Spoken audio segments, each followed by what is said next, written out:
Okay, so I'm going to go into an explanation on the loanable funds market question. So you should have watched that other guy explain the graph to you.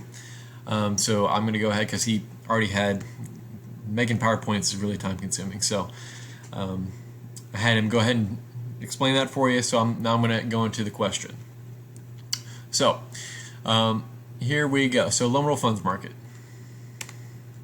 So the first one asks you, so the loanable funds market in country Z is in equilibrium. So A, draw a correctly labeled graph of the loanable funds market showing the equilibrium real estate interest rate and the equilibrium quantity of loanable funds. So your graph should look like this. So the real interest rate on the y-axis and the quantity of loanable funds on the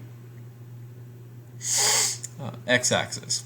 And then, of course, in equilibrium right here, we have interest rate right here on the left side, and then quantity of loanable funds on the bottom right here. It is in equilibrium. All right, so there's a blown up version of it. Okay, B, assume household savings in country Z increases. So will this cause a shortage or a surplus in the loanable funds market at the current equilibrium interest rate? And then it wants you on your graph in part A, show the effect of the increase in household savings on the equilibrium real interest rate. Sorry. All right, so it should look like this.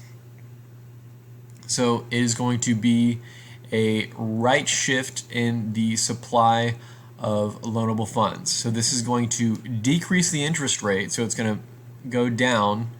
It's going to be a slide along the demand for loanable funds.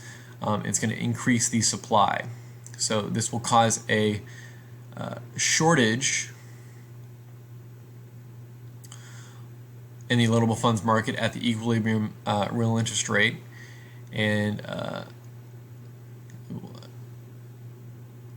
it will decrease household savings, and the real interest rate will, and the equilibrium will go down. So it'll be a rightward shift in supply. So your graph should end up looking like that. There you go. All right, C, based on your answer to part B, will lenders be better off or worse off?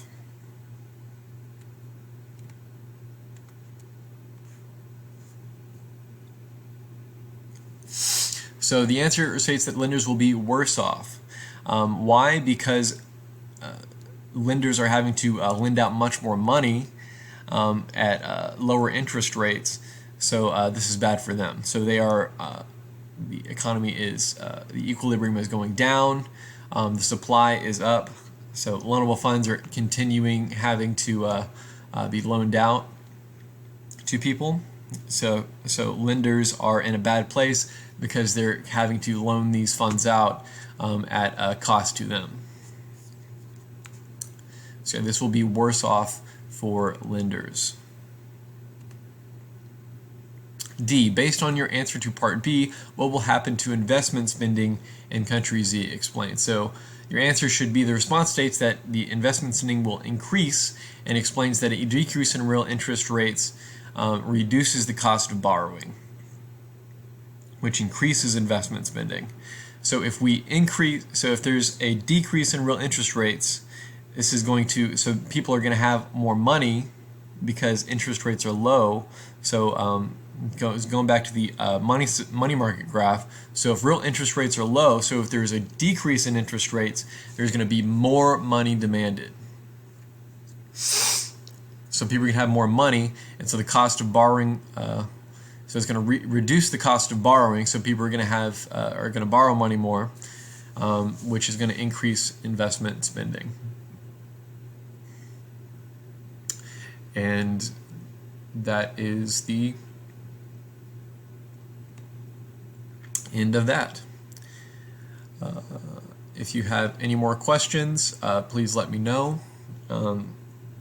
Again, this is I'm extending the due date for this to next Monday.